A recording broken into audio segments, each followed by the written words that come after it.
열왕기상 4장 29절부터 30절까지 말씀. 열왕기상 4장 29절부터 30절까지 말씀. 제가 봉독하겠습니다. 하나님이 솔로몬에게 지혜와 총명을 심히 많이 주시고 또 넓은 마음을 주시되 바닷가의 모래같이 하시니 솔로몬의 지혜가 동쪽 모든 사람의 지혜와 애굽의 모든 지혜보다 뛰어난지라. 아멘. 신앙생활을 할 때 주의해야 하는 것이 무엇이냐라고 저에게 묻는다면 저는 한치의 주저함도 없이 하나님을 오해하는 것이라고 말하겠습니다. 왜냐하면 하나님과의 관계가 끊어지고 죄인으로 살게 된 이유가 하나님을 오해했기 때문입니다. 그러니까 사단의 속임수 때문에 하나님을 오해하게 된 것이죠. 아담과 하와 이야기를 드리는 것입니다. 아담과 하와가 이제 하나님과 함께 살고 있을 때 사단이 찾아와서 무엇을 했을까요? 하나님께서 하신 말씀을 왜곡했고 또 그 말씀을 하신 하나님을 오해하게 만들었습니다. 선악과를 먹지 말라는 하나님을 아주 독단적인 하나님으로 또 두려운 하나님으로 묘사했고, 하나님의 그늘에서 벗어나 스스로 살아가는 것이 훨씬 더 복되다. 그러니 스스로 선악을 분별하라. 이렇게 거짓말을 했습니다. 그래서 복을 주시며 사랑과 은혜를 베푸시는 하나님을 떠나게 만들었고 죄와 죽음 아래서 살게 되었다는 것이죠. 지금도 하나님을 오해하는 사람들이 많습니다. 예수를 믿고 하나님의 자녀가 되었음에도 여전히 오해하고 있는 것입니다. 어떻게 오해할까요? 그 세상에서의 경험을 바탕으로, 그 죄로 가득한 세상에서 경험한 나의 경험을 바탕으로 하나님을 생각하는 것입니다. 그 중에서 가장 많은 사람들이 생각하는 것은 행한 대로 갚아주는 하나님일 것입니다. 인과응보의 하나님. 세상이라는 곳이 행한 대로 결과를 받는 곳 아닙니까? 그리고 행한 대로 결과를 받지 않으면 불공정하고 문제가 있다고 생각을 하게 됩니다. 그래서 하나님도 그렇게 행동을 하셔야, 그러니까 행한 대로 갚아주셔야 잘하는 하나님, 올바른 하나님, 또 공정한 하나님이라고 이야기를 하시는 것이죠. 그래서 사람들이 하나님에 대해서 생각할 때 나쁜 일을 행한 사람은 벌을 주고 지옥에 보내야 한다, 착한 사람은 천국에 가야 한다, 이렇게 생각을 하는 것입니다. 그런데 이 점이 하나님에 대한 가장 큰 오해입니다. 행한 대로 갚는 것은 하나님께서 정하신 세상의 법칙인 것은 맞지만 하나님께서 이 법칙에 갇혀서 살아가시는 분은 아닙니다. 그 법칙대로 살아가는 건 사람이죠. 하나님은 법칙보다 크신 분이십니다.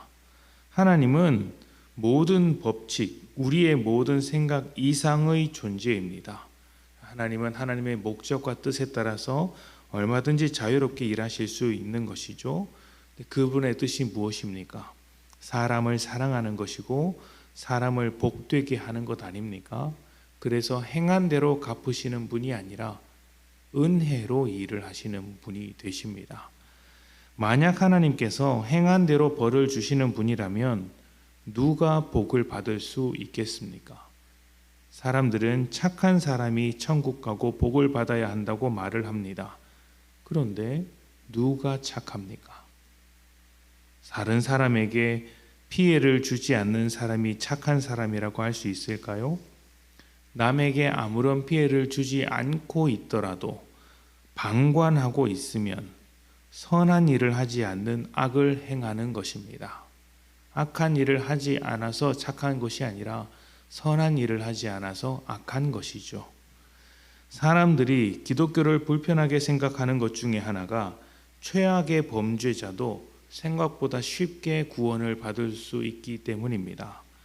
쉽게 구원을 받는다는 말이 좀 이제 이상하긴 하지만 그래도 세상이 볼 때는 그렇게 보여진다는 것이죠. 예수를 믿기만 하면 구원을 받는 것이 못마땅하다는 것입니다.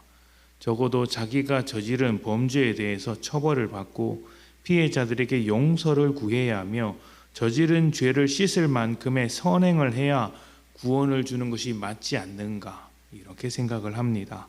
그런데 앞서 말씀드렸다시피 그렇게 하면 구원을 받을 사람이 없습니다.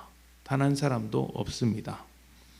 하나님은 은혜로우신 분이십니다. 그래서 최악의 범죄자라도 구원을 베푸시며 구원을 받은 그때부터 어떻게 살아야 가야 하는지를 보여주시는 것입니다. 잘 살아서 구원을 받는 것이 아니라 못 살기 때문에, 죄 가운데 사로잡혀 있기 때문에 제대로 살아가도록 만들기 위해서 구원해 주신다는 것이죠. 모든 사람이 하나님을 오해하고 있기 때문에 은혜를 주셔서 하나님을 밝히시고 새로운 삶을 살도록 인도해 주신다는 것입니다. 그래서 조건을 걸지 않습니다. 은혜로 먼저 일을 해 주시는 것이죠. 솔로몬의 이야기를 하면서 이런 이야기를 하는 이유는 지금까지 앞서 보여주었던 솔로몬의 행보, 그리고 앞으로 보여질 솔로몬의 행보들 때문입니다. 솔로몬의 삶은 명성에 비해서 믿음의 삶을 살지 않습니다. 믿음의 행보로 보여지는 모습이 아닙니다. 모자람이 많습니다. 그리고 앞으로 솔로몬의 이야기를 보면 볼수록 더더욱 그렇게 보여질 것입니다. 그럼에도 불구하고 솔로몬은 하나님께 지혜를 얻었고 넓은 마음을 얻습니다. 솔로몬이 좋은 결과를 갖고 있기 때문에, 그러니까 나라를 강대국으로 만들고 명성을 얻고 꽤 성공한 왕이기 때문에 신앙이 좋았을 것이라고 생각을 하지만 그렇지 않습니다. 그렇게 생각하는 것이 인과응보의 법칙이라는 것이죠. 솔로몬의 행보는 옳지 못하지만 하나님께서는 여전히 은혜를 주시기에 그를 복된 자리로 인도하고자 하시는 것입니다. 은혜와 복으로 솔로몬을 이끄시는 것이죠. 우리는 잘하는 사람이 복을 받고 못하는 사람이 벌을 받아야 한다는 생각으로 살아가지만 그 생각에 갇히게 되면 은혜로 일하시는 하나님을 이해할 수 없습니다. 하나님의 일하심을 어떻게 다 쫓아가겠습니까? 그러나 이해할 수 없을지라도 하나님은 그렇게 일을 하십니다. 만약 잘하는 사람이 복을 받는 그런 인과응보의 입장이 하나님의 입장이라면 아무도 복을 받을 사람이 없습니다. 죄인을 긍휼하게 생각하시는 하나님이시기 때문에 우리가 복을 얻을 수 있는 것이죠. 그리고 그 은혜가 우리를 구원했습니다.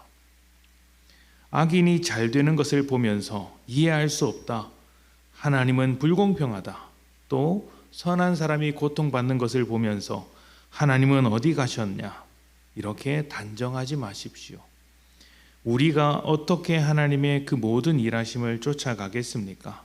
우리가 믿는 한 가지는 하나님은 선하신 분이고 우리가 알지 못하는 그 너머에서 하나님의 뜻을 따라 일을 하고 계시다는 것입니다. 그러한 하나님을 십자가를 통해 알게 되었고 이제 하나님을 믿음, 신뢰, 그렇게 쫓아가는 것이죠. 선하신 하나님께서 모든 능력을 다해 우리를 구원하셨습니다. 그렇게까지 우리를 아끼시는 하나님께서 우리의 인생을 인도하고 계십니다. 하나님을 신뢰하고 모든 순간마다 선하신 하나님의 뜻이 무엇인지 물어가며 하나님의 일하심을 기대하는 복된 여러분들이 되시기를 축복합니다.